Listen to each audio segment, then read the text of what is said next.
Wait, chat. He can't breathe. I know something was in his mouth.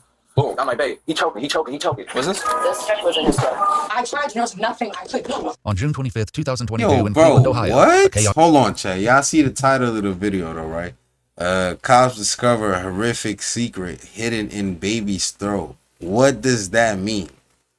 What does that mean? A 911 call summons paramedics to the home of an unresponsive 13-week-old infant. But when a troubling discovery is made, investigators begin to question the circumstances, raising the unsettling possibility that what happened may have been no accident. Yo, Chad, this is the last video, I think, and then the following is based on official police records, and the footage has never been seen before. I have to go roll up below you. Emergency dispatchers answer a frantic plea for help. Gotta roll up that. Address of the emergency. You feel me? Okay, sorry.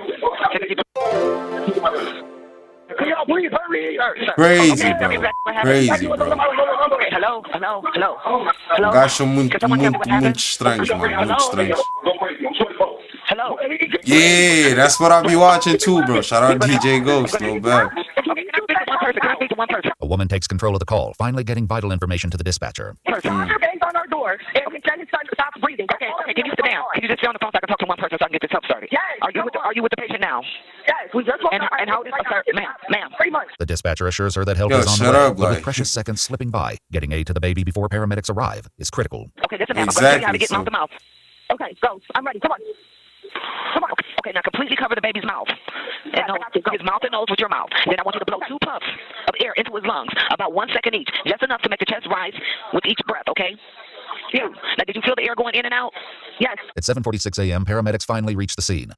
Shop Raymore and Flanagan now. Yo, what the hell? Hold on. Y'all can't throw me ads while I'm locked in right now. 2 ads back to back is crazy while I'm locked in right now. Yo, whatever y'all seen in the screen, no promo. We don't care about that. The 13-week-old baby is rushed to the Metro Health Hospital, but it's too late. The tragedy becomes far more disturbing when an alarming discovery is made during life-saving efforts, leading to an urgent call to police. Hi, Janice, Social Work Metro Health Medical Center.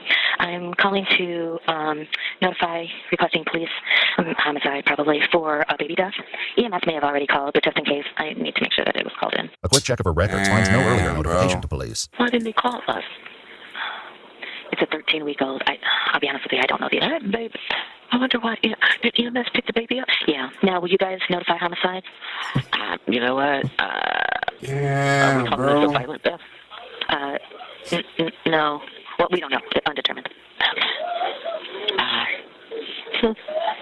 The heartbreaking screams of the infant's parents, 18-year-old Travion Hughes Sr. and 18-year-old Asiana McEwen, can be heard in the background of the call.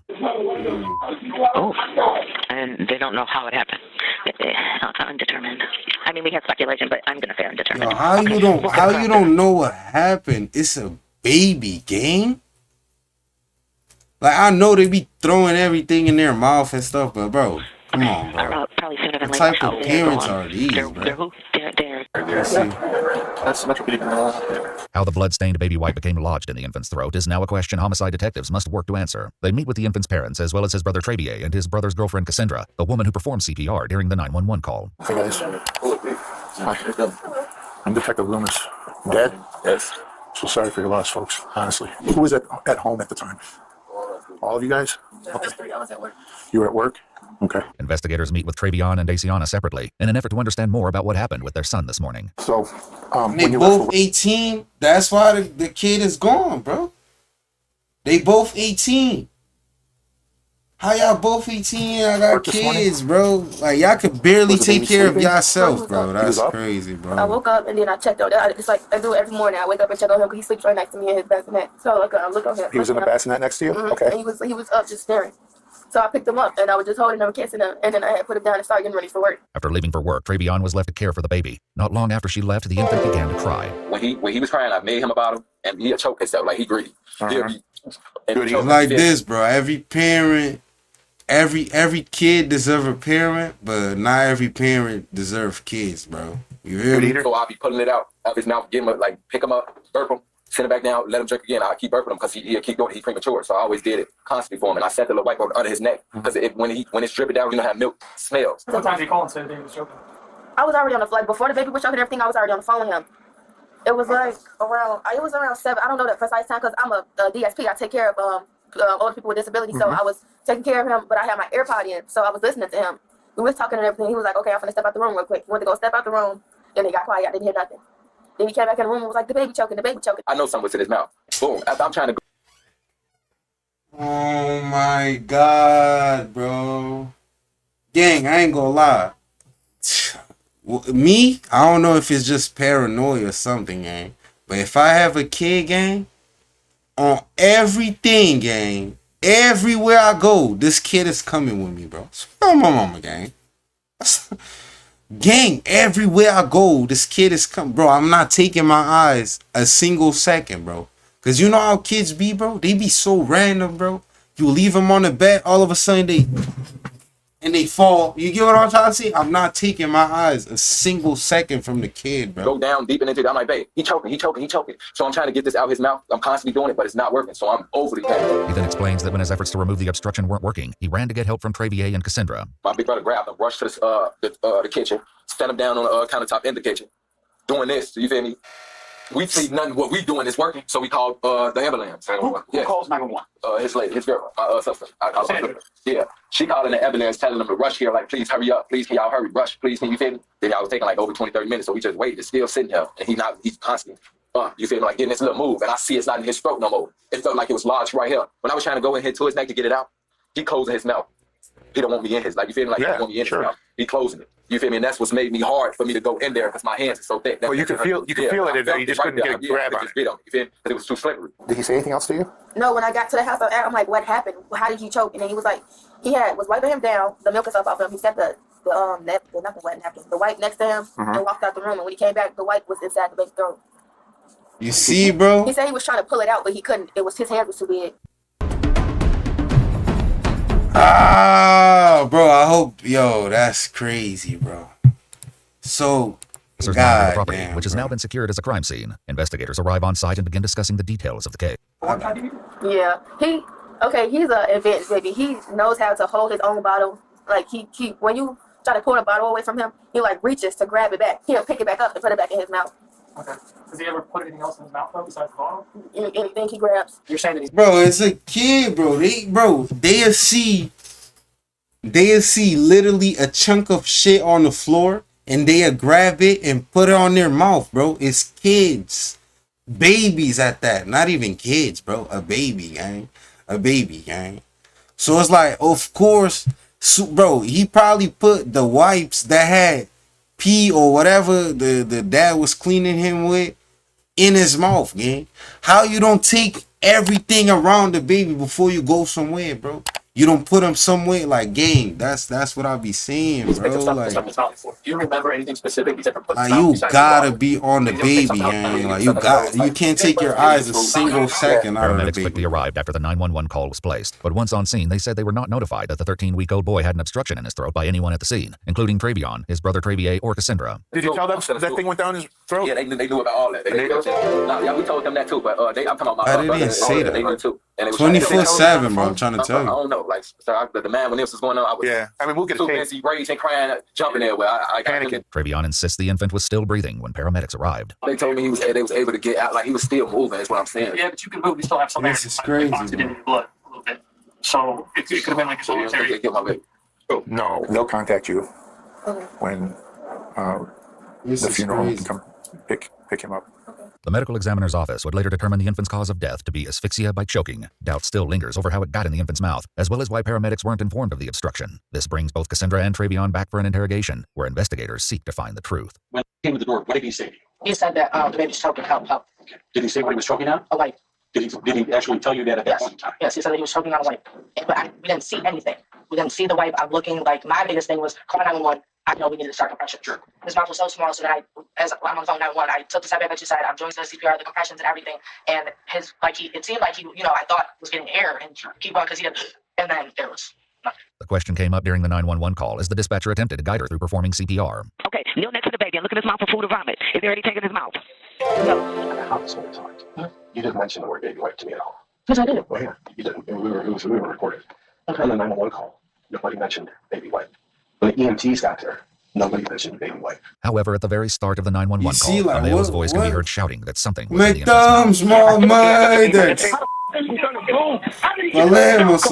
Still, paramedics said they were never informed when they arrived. He told me and us 1,000 times that he was choking on a baby. told you. I still told 911 that. So it was never said on the 911, like, or I want to hear it because I know that they were screaming that he was choking on a baby wipe. Mention it to the EMTs. Don't you think when a paramedic is there that someone should say he has a baby wipe in his mouth? Do you understand if you would have been there and all the screaming going on? I literally was trying to get to the baby. So if you heard, I'm like, compressions, tell me. I tried to save that baby. There's nothing I could do. There's nothing you could have done. There's nothing anyone could have done. When investigators bring up something she said back at the crime scene, it leads to frustration from Cassandra. What was the blood that you talked about seeing? Bro, this is crazy, bro. I never said that. No, I did not. During their initial walkthrough of the crime scene, Cassandra mentioned what she was told by Travion. He said that he changed his diaper, was washing He's like, young, and that he had just like a little scratch or something on his neck from cutting himself, and then one like on the side. Bro, basicamente, mano, filho desses dois aí, esse gajo aqui e uma sócia, mano, basicamente o puto sufocou-se com toalhitas, boy. Estás a perceber? E ninguém disse isso na chamada de ambulância, mano. Ninguém disse, o bebê tá... Mano, what the fuck? And he said he went to like wipe up just the blood and everything, and he said he walked away just for a couple of seconds, and this is the outcome of that. I never said I saw. You said you saw him wiping blood off. No, I didn't say I saw. I said he. Stop. Don't do that. Because in a second, please come on. No, you might have. Okay. That's what you said. Okay, don't do that. He told me because I feel like you're attacking me.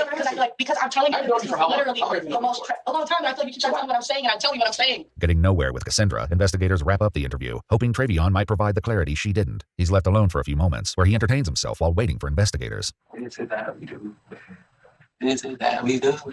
I'm sure the camera's still in there. Gang, let me know. A baby dies. This is how you be, gang.